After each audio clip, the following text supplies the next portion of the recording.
Dans le clan Sassou, il y a les filles. Claudia, députée et conseillère en communication. Judith Sandrine, à l'Agence pour la promotion des investissements. Julienne, soupçonnée d'orchestrer les affaires pétrolières. Stella, la mère de Kintélé.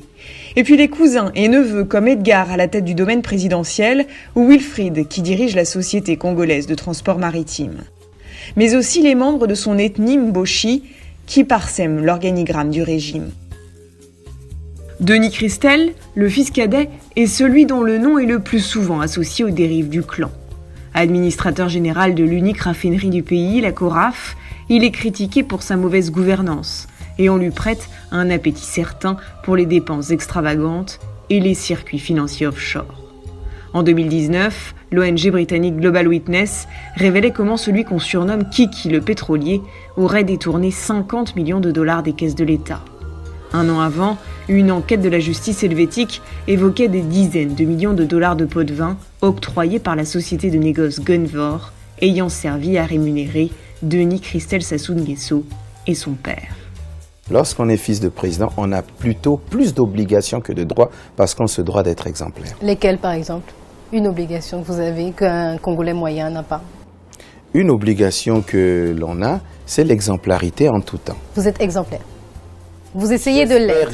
J'espère l'être au mieux de mes aptitudes et de mes possibilités. Des enquêtes judiciaires pour détournement et corruption, il s'en est ouvert aussi au Portugal, en Italie et en France. À Paris, 5 proches de l'empereur ont été mis en examen pour blanchiment de détournement de fonds publics dans l'affaire des biens mal acquis. Plusieurs biens immobiliers ont été saisis, révélant un impressionnant catalogue d'hôtels particuliers dans les beaux quartiers de la capitale. Mais selon les autorités judiciaires françaises, ce dossier contient des éléments mettant en cause directement le chef de l'État congolais et les membres de sa famille.